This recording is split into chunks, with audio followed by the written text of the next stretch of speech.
I'm Lynn Fraser, and I'm really happy to introduce Patricia Vickers.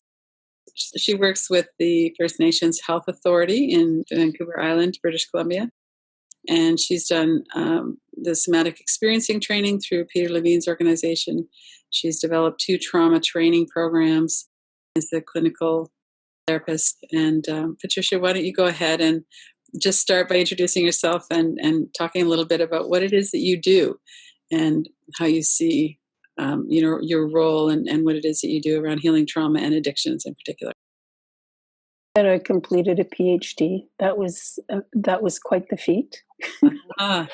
Focusing on ancestral law, our language, as the primary resource, and looking at how we define transformation. And I'm a registered clinical counselor and did spiritual director training and SE training and everything and anything that would help along the healing journey. Okay, sure. I'm from the village of Kitkatla.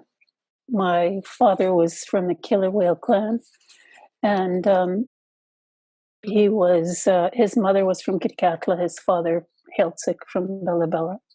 My mother was an English woman, and she went to Kitkatla as a missionary and taught there. Excuse me. And they met and married. And so I have 4 brothers and 1 sister. My mother was adopted as an eagle, and I carry the name Zagamdachsk, which is an eagle name. I completed a PhD at the University of Victoria, an interdisciplinary PhD where I focused on the transformative aspects of ancestral law. We call it the Ayao. And I did that looking at our sacred stories. They're called a Dao. And I met with fluent speakers from Gitkatla, and just to ensure that I was interpreting it correctly, because I was going to Robert Bainen's writings. He assisted Franz Boas, in his work in the Tsimshian area. Yeah, I would say those were some of the things that I've done, and where I'm from, where my roots are. Mm-hmm. Yeah, thank you.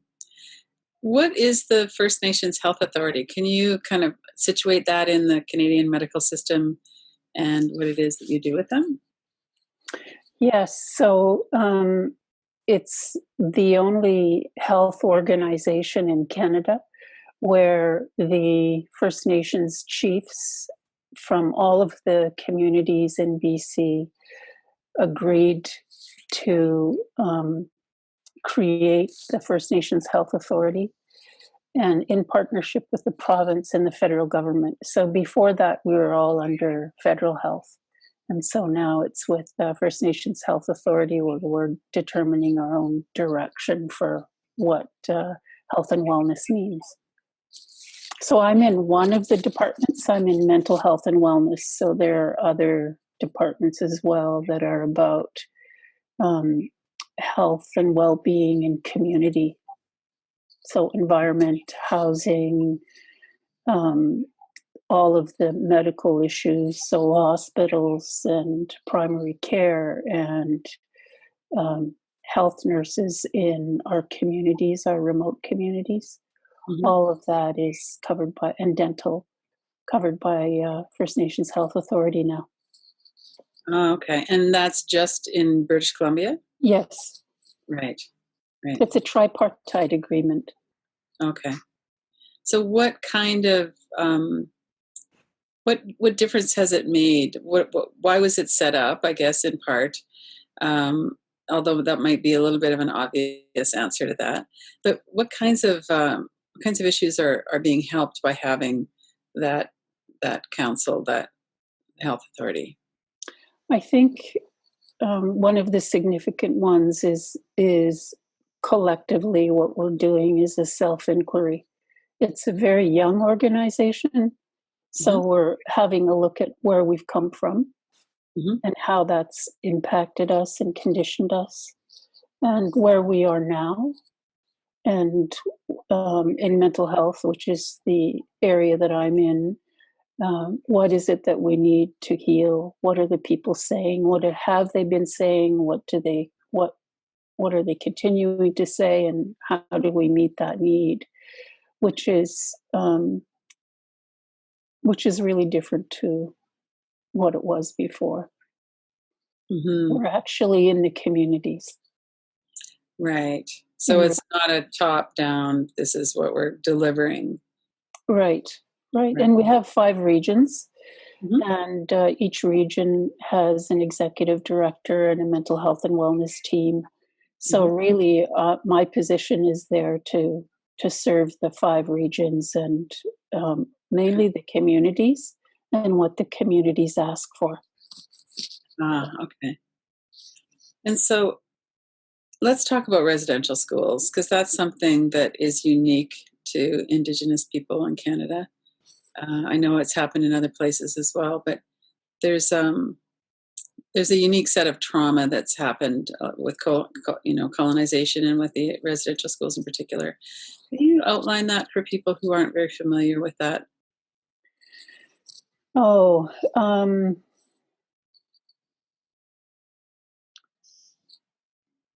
So I'm just trying to think of the best approach to outline it. I'm a clinician and also ceremony, different ceremonies from different nations really has helped me a whole lot in healing. It's my personal history, and if you're Indigenous, it's your personal history. So that's why the pause. I would say that it's a really dark force in our history where atrocities happen to children for too long. And where we saw, for me, it was my grandmother. Her father didn't go to residential school. He was born in the 1800s. She was born in the late 1800s. And so she attended and my father attended. So it's an intergenerational experience as well of conditioning to inferiority, to non-human existence. So not even an animal existence, really. It's about who you are is not acceptable. And so I think right now what we're seeing is a real emphasis in healing is identity. And then eventually, for those of us who've been in recovery for some time, we begin to ask ourselves, well, what is identity?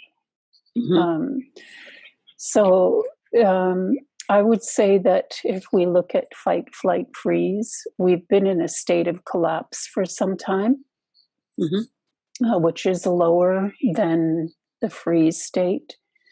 And that we're through collective self-inquiry, I think that we're really becoming aware of that and beginning to orient ourselves to say, what is it that we need to recover from really unspeakable wrongdoing against children for generations.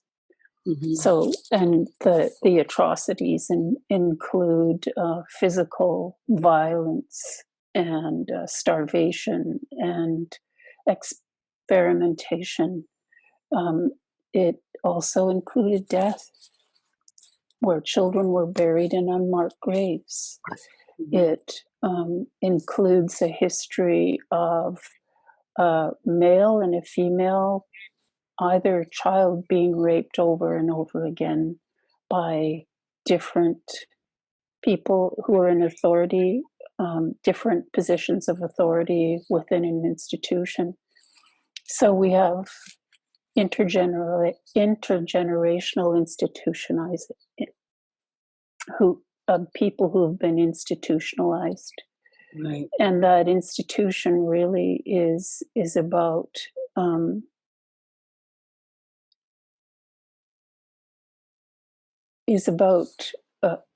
a non-human way of living, which means a lack of compassion and kindness and understanding and safety and protection and all of the things that a child really needs.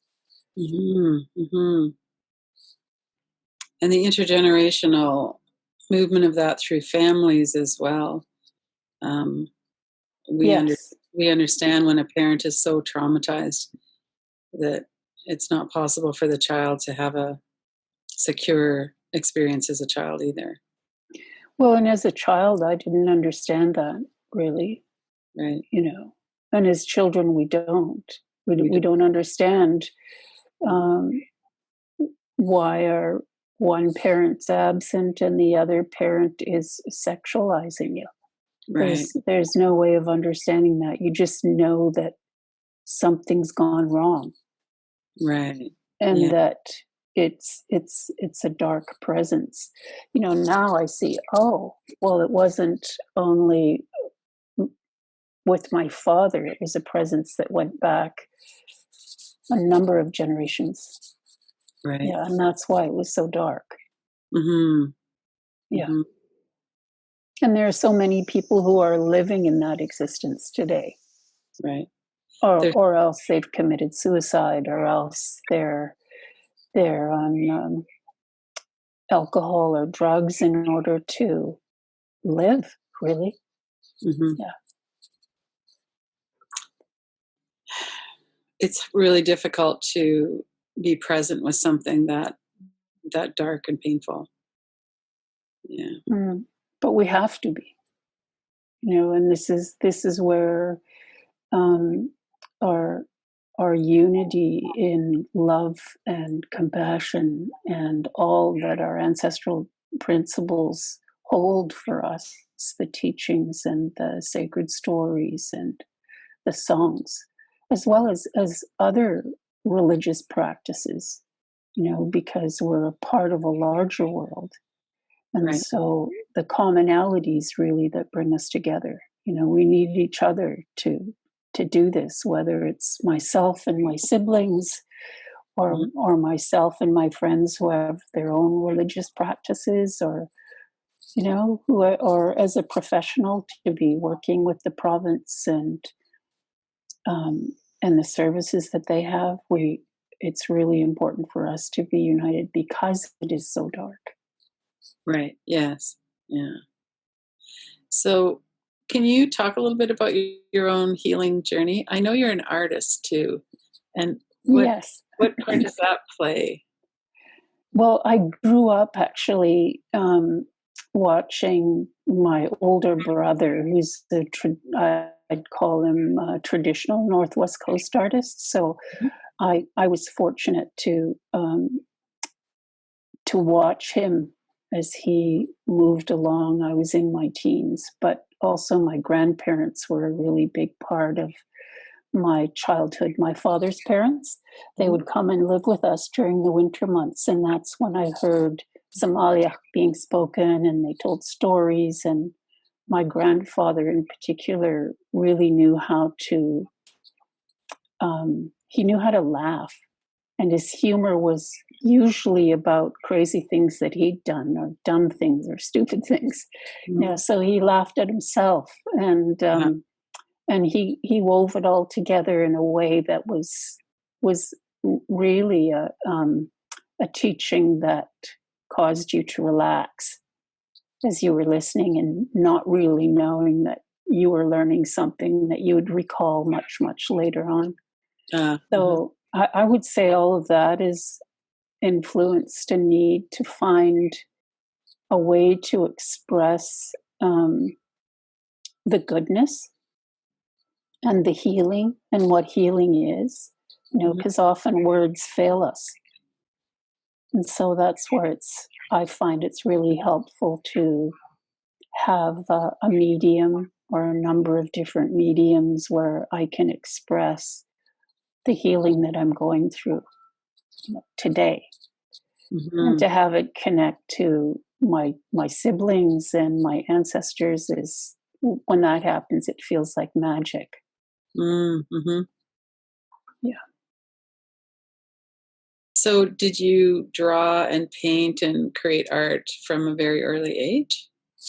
No, it didn't really start to come for me until I was in my mid-30s, and I was sewing, and I did that. I have 4 children, and so I think, like a lot of women who are my age, we made our children's clothes, and we made toys for them, and quilts for them, and that sort of thing. So I was working with color from about my mid-20s. And that's what got me into painting. Was I wanted to learn how to use color more effectively.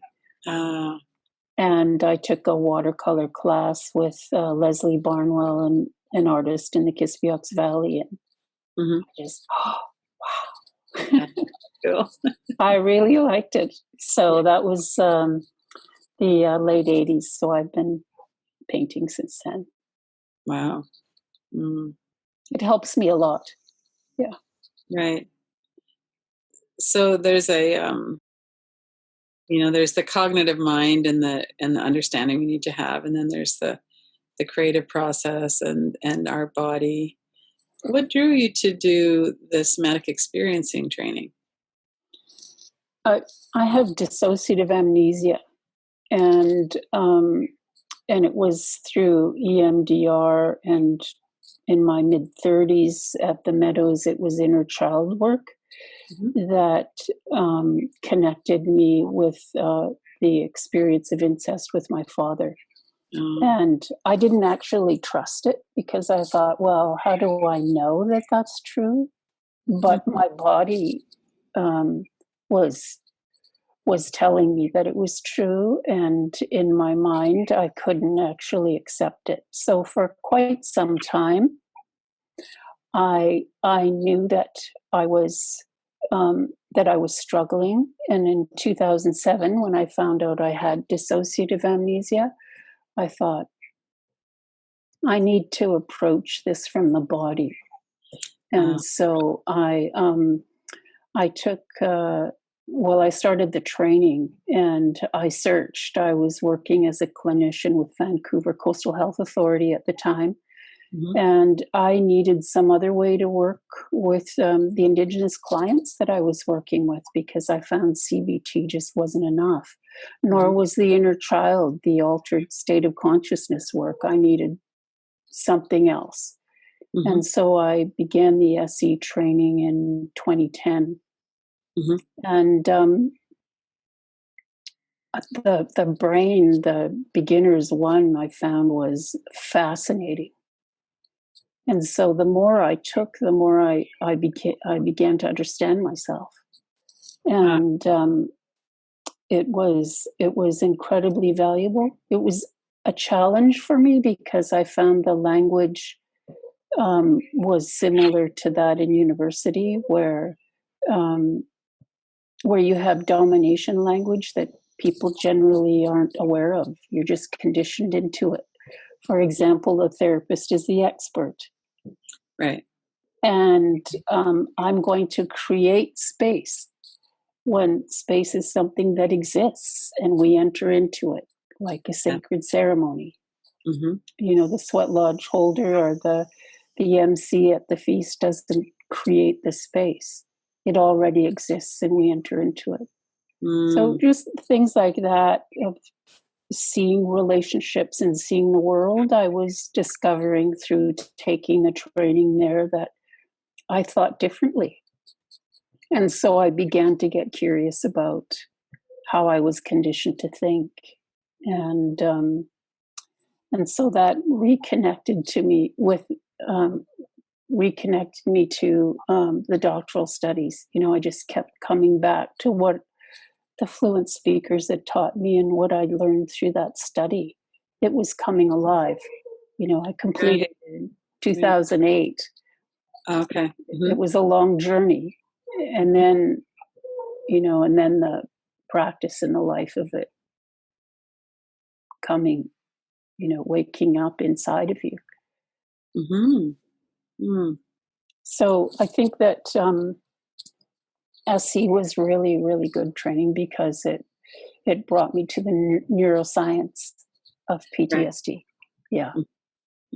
And to looking at dissociative amnesia from that place. And eventually, after my nervous system almost crashed in 2 years ago, I knew I had to find some modality to access the information that I knew was perfectly stored in my brain, but I couldn't access it with my mind.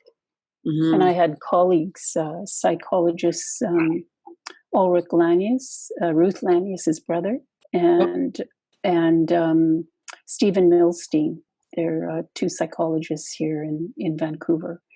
And they said, you need to do lens. And that it was specifically for lifting the lid off repression and abruptly. So they were great, and it was 3 months of intensive recalling and accessing that memory.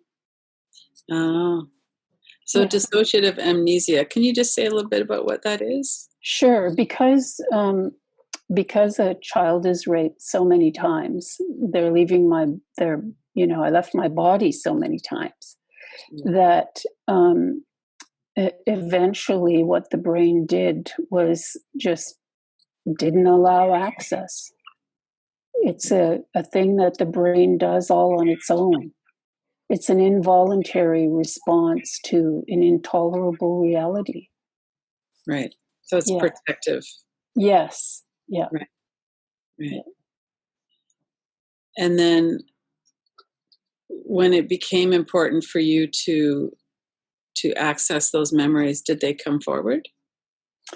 I accessed them through lens, and since it's very slow, it's a very slow process. And now I'm doing neurofeedback with Alumind Clinic. I do it on a weekly basis, and the brain is amazing.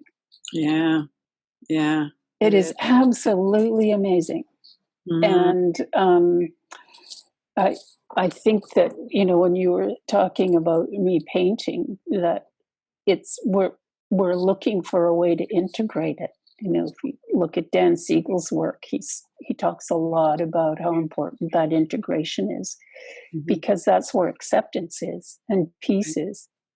And for me, I've wanted to know what it is I'm accepting.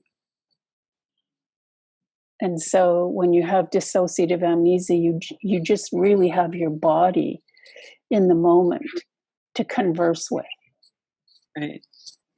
So I've had a couple of spontaneous memories where it was just really clear, and you have the whole memory, what room you were in, what was happening before and after. It's the whole memory.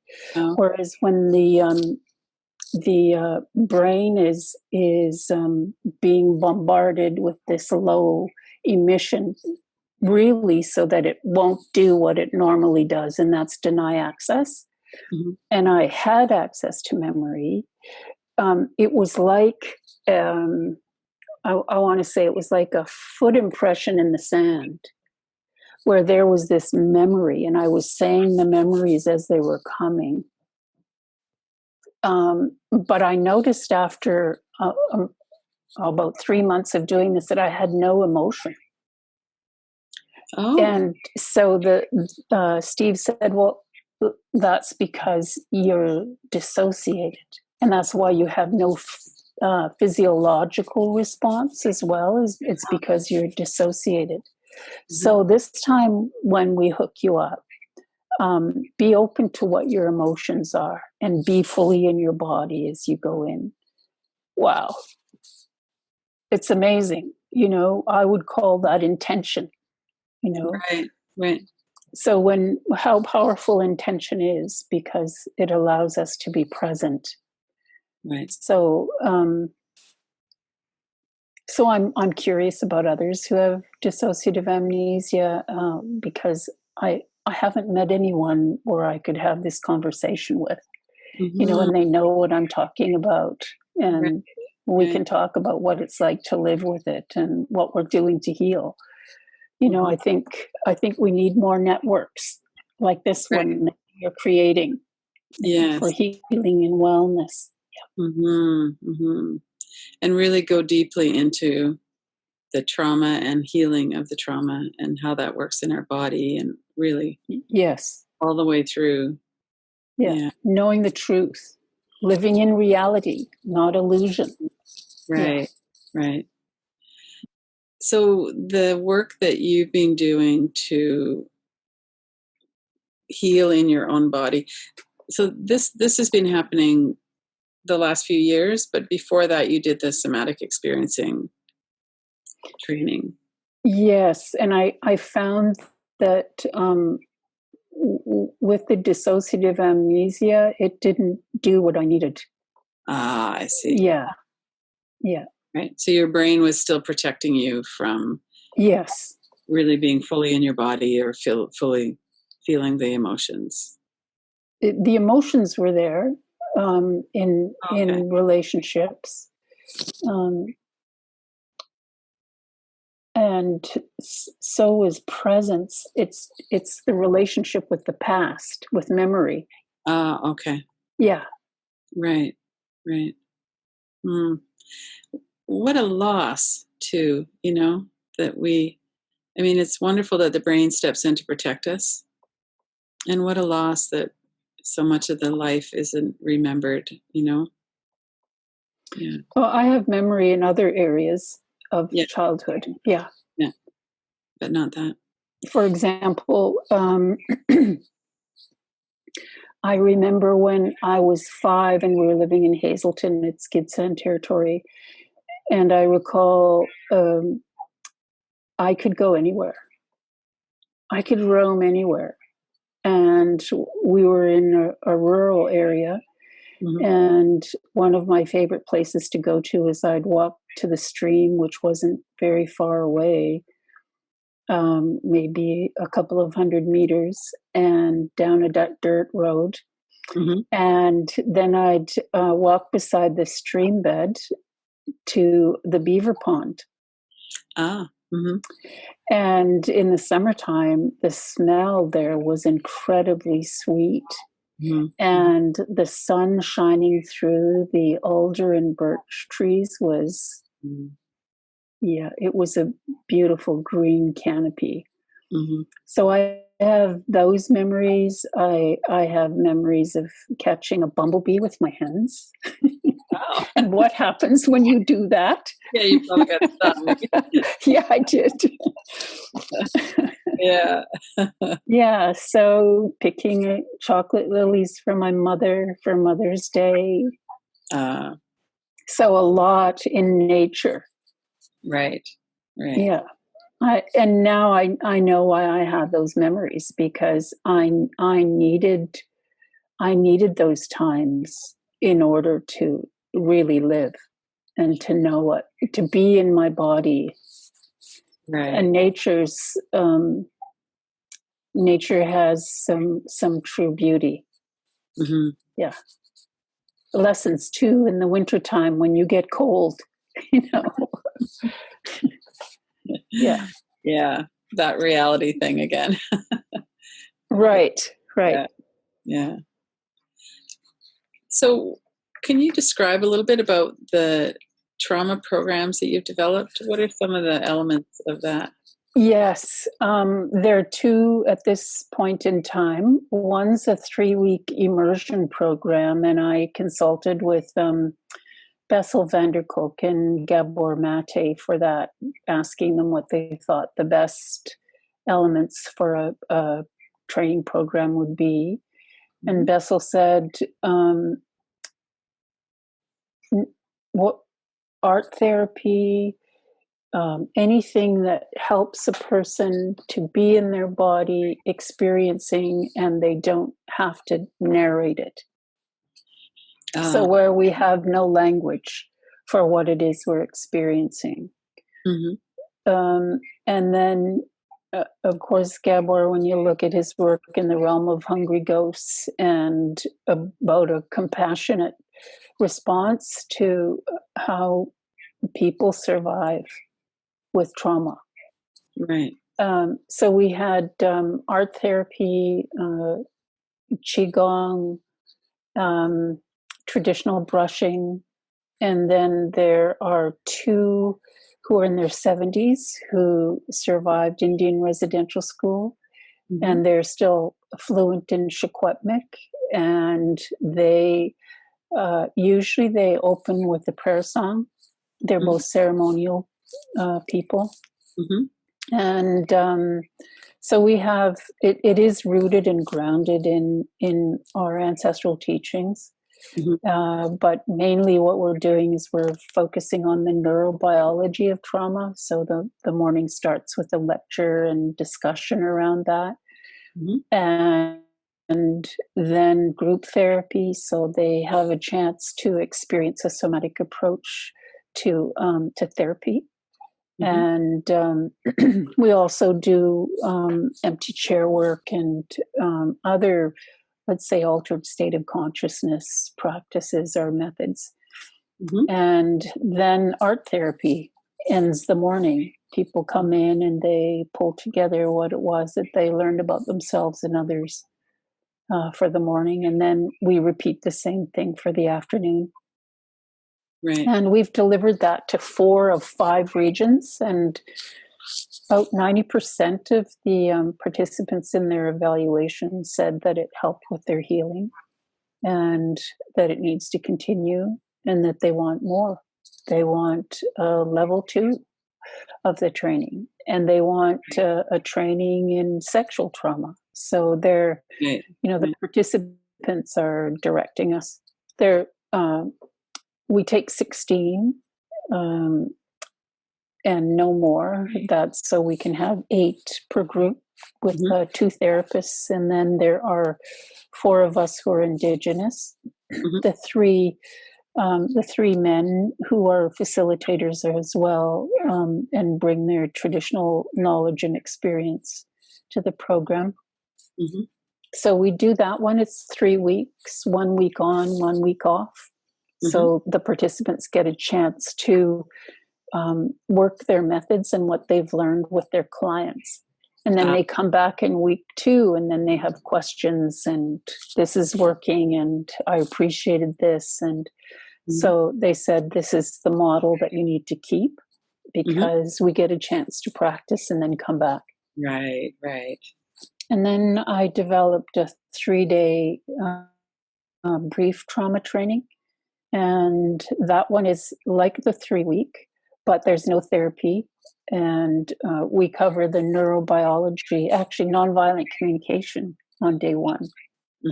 And they really appreciate that, because, people are either in a fight place or a flight place. They're either blaming themselves and judging themselves, or blaming someone else.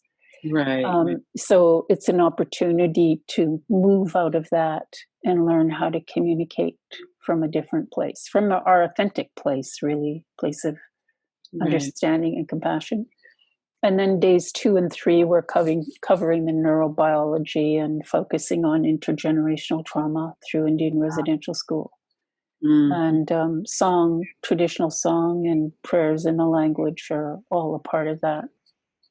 Right. And again, the feedback is we need this to be delivered to all of the community and to elders and all of the Indian residential school survivors. So Right.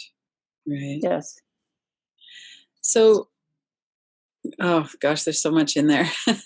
Can you give a little bit more of an example of the first morning you were talking about with the 3-week course?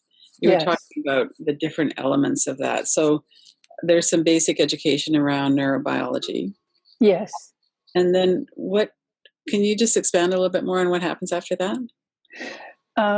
Well, the discussion that happens the three men, two Secwepemc and one Tsimshian Gitsan, they were in the first delivery of the program.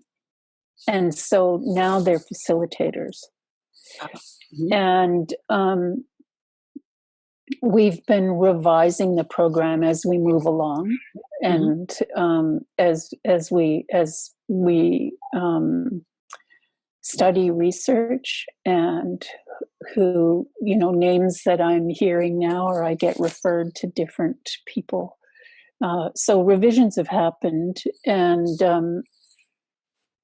they've happened because of the feedback. But these three men actually play a significant part in the training, and the discussion is critical because one of the facilitators, he said, I actually remember when he said, "I've been in freeze my whole life."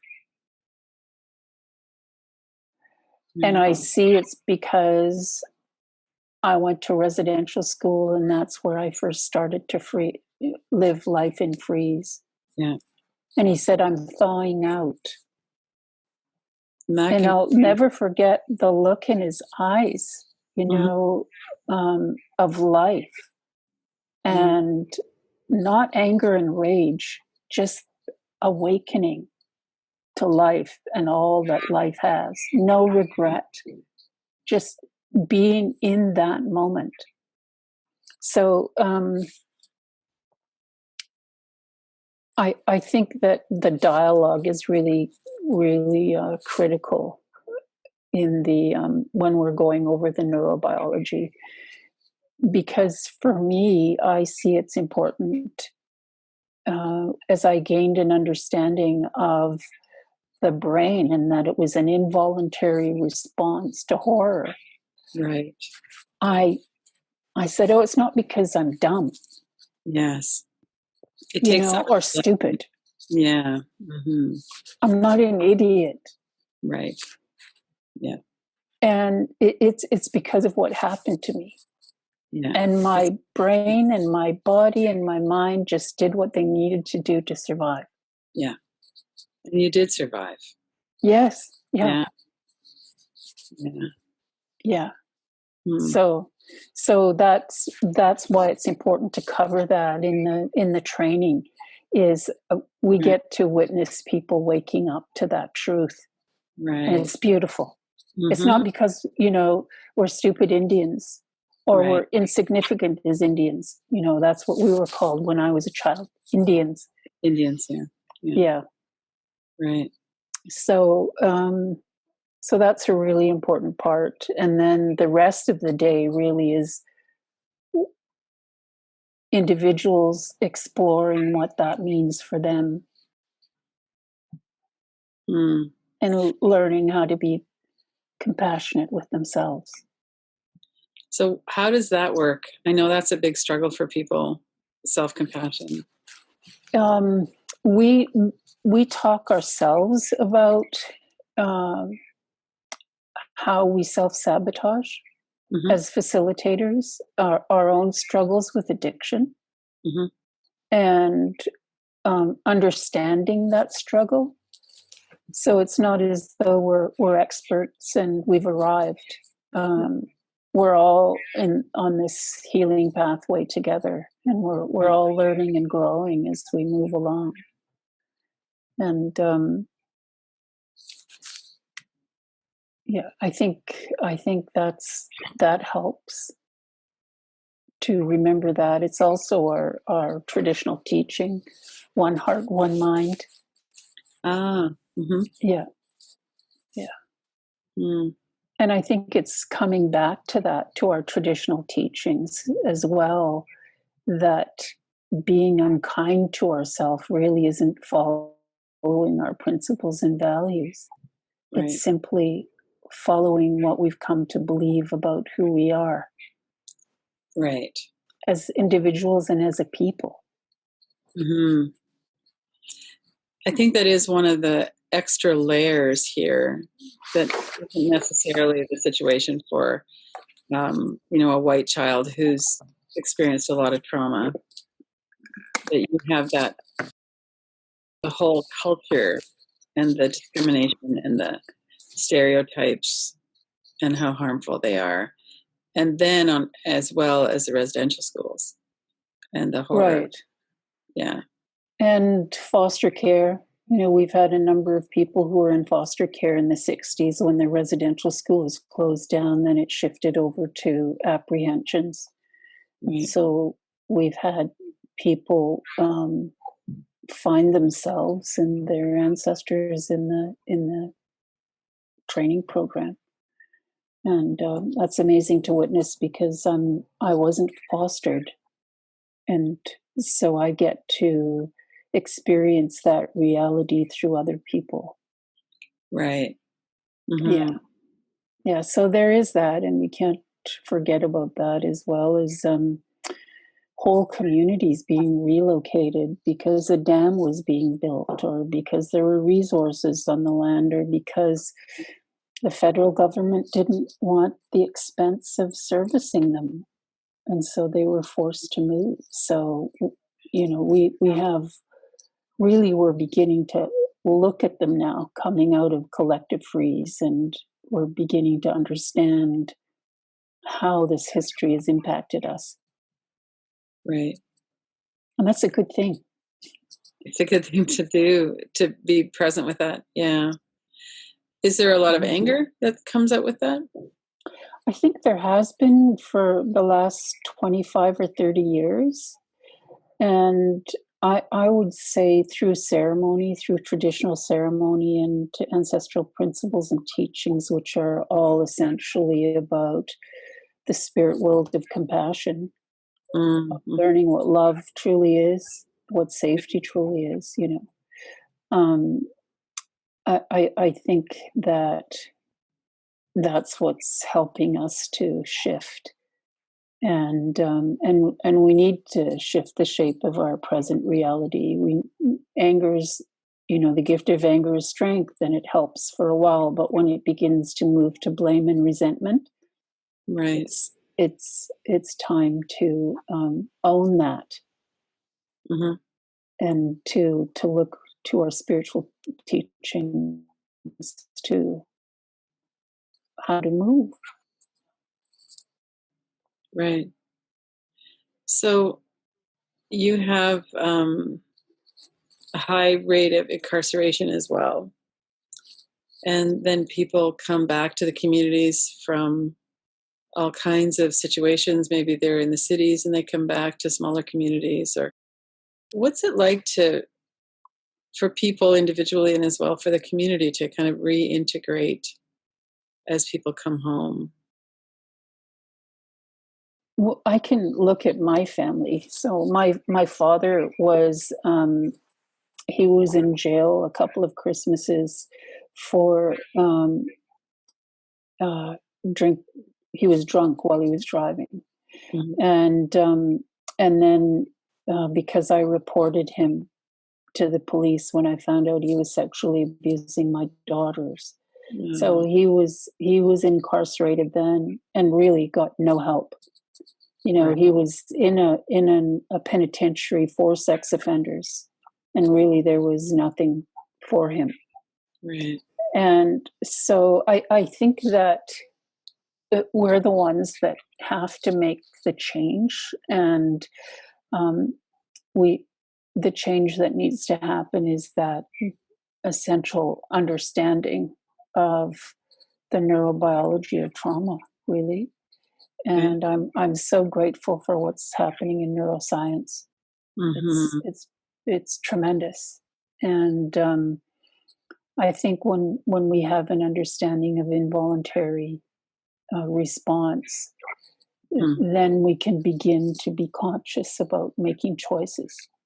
But really, we need to approach that in all the many different angles there are through self-awareness activities that are happening in penitentiaries now. Yoga and meditation are two big ones, and sweat lodge ceremony. Mm-hmm. So I don't know that we're in a place in our communities yet where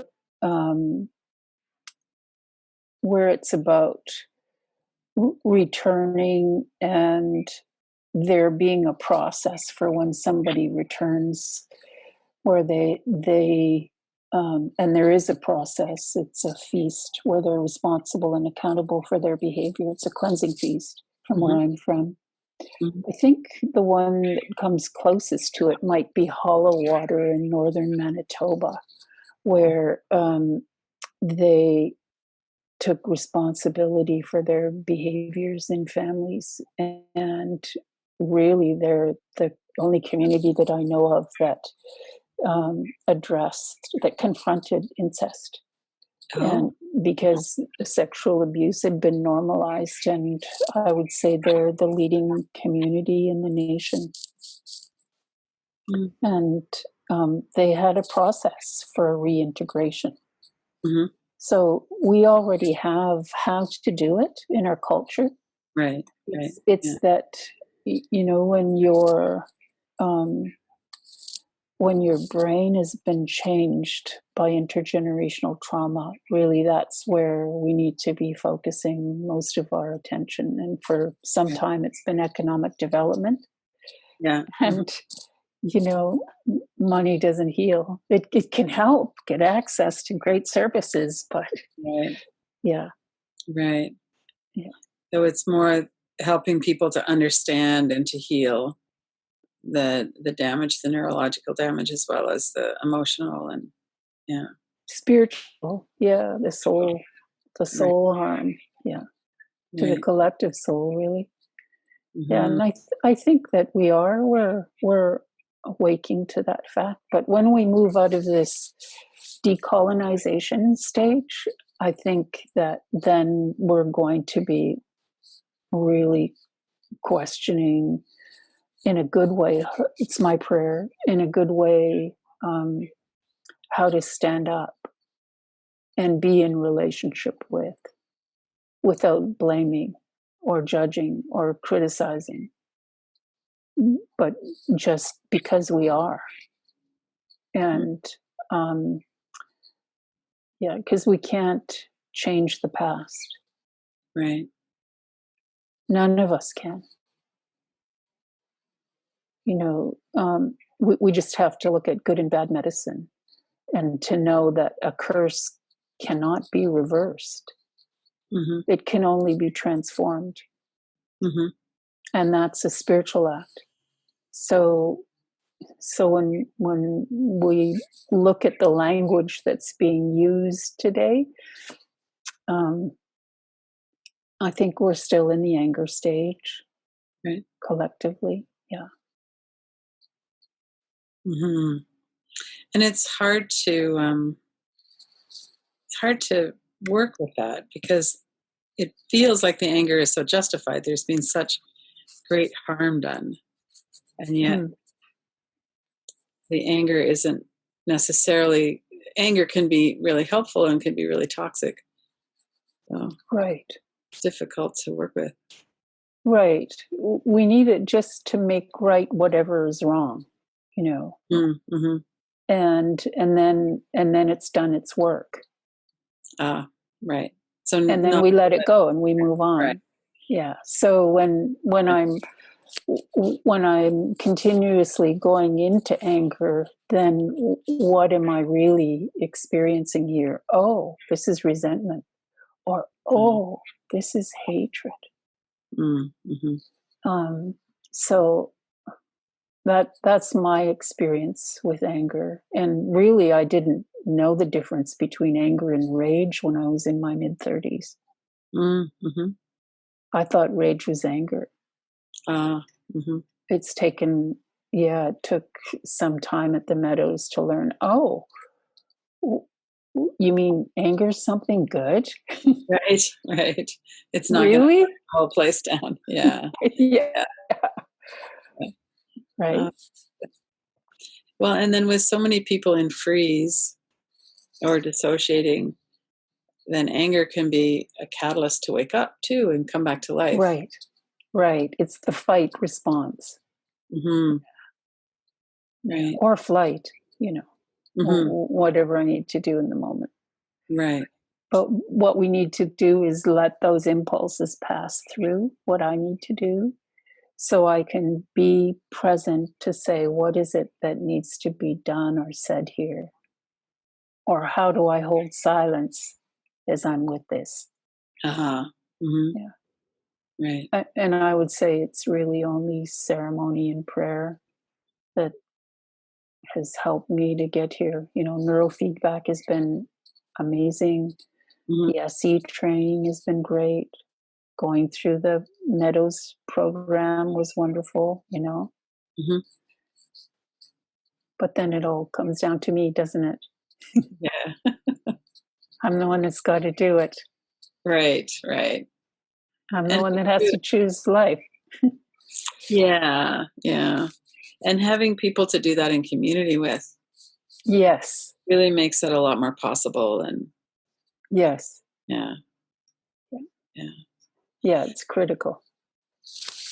And so the shame that comes along with a lot of what we've done, or a lot of what's been done to us.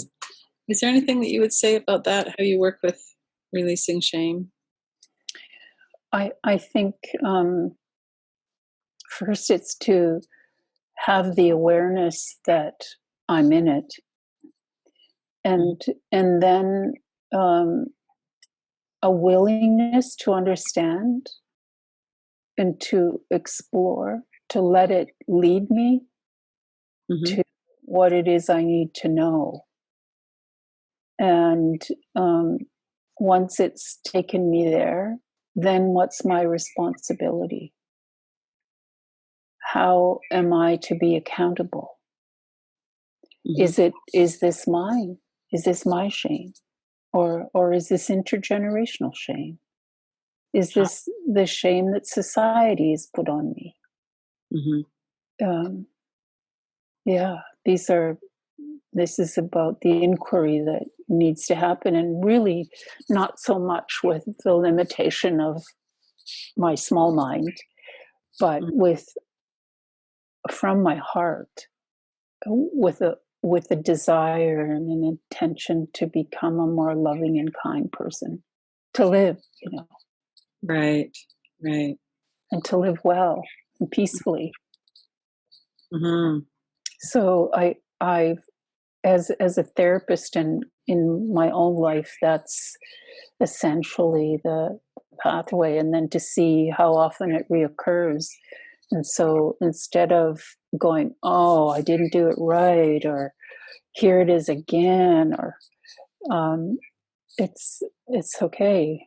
What do I do? Oh, I inhale for a count of 4, I hold for a count of 5, and I exhale for 6. Exactly. It can be that simple to reset things. Yeah. Yes, yeah. Yeah. Mm-hmm. But Yeah. I think I Go think ahead. shame is a spiritual energy force often. You know, they used to call it toxic shame. That used to be the language for it. Or Right. and then there's the healthy, which is about being embarrassed because I made a mistake. Right. I tripped, or I didn't do something right, or Right. yeah. So Yeah. Well, and that the experience as a child of there's something wrong, and then we turn that against ourselves, and we develop that really core deficiency beliefs, and that there's something really wrong with us. right. That's just devastating. And children don't have any other way to see it. We don't know that it's not Yes. Right. And being egocentric, right? right. Yeah. Which children are very egocentric. Yes. Mostly Yeah. adults too, but yeah. Yeah. Yeah. But yes, and into innocent and sacred. Yes. Mm-hmm. Yeah, those things as well. Mm-hmm. Mm-hmm. But I And are think you patient? patience is so important. Yeah. Mm-hmm. Are you seeing any of this work? Is this what's happening in treatment centers as well, or Not yet? Not yet. Not yet. So we have the National Native Drug and Alcohol Program, that's NADAP, and that was created by visionary leaders back in, I think, the 80s. It's been in existence for quite some time, and they're drug and alcohol workers in community. Mm-hmm. And I think it's going to be important that we get this education along with neurofeedback and acupressure and all of the modalities that help to heal intergenerational developmental complex PTSD. Right. And we're not there yet. Mm-hmm. Yeah. Right. Yeah, it's very important work. It is. It is. Mm-hmm. And it's an honor to be able to do it. You know, First Nations Health Authority gives me this opportunity to do the work I'm doing. Mm-hmm. Mm-hmm. So do you have any kind of final thoughts for what you might want someone to know who's either Indigenous or not, but who's struggling with trauma and healing and kind of on this path? What would you say? I would say that you're called to exist in this life, that there's a sacred line that goes from your deep innermost being out to the great unknown. And that great unknown is complete goodness. It's when we look at attachment, it's where there's safety and protection and love. And that this life is truly a good life to live. Mm. Oh, that's beautiful. Mm-hmm. Well, thank you very much. Yes, it was good to meet you, Lynn. It's very good to meet you too. Thank you for this opportunity. Oh, you're very welcome.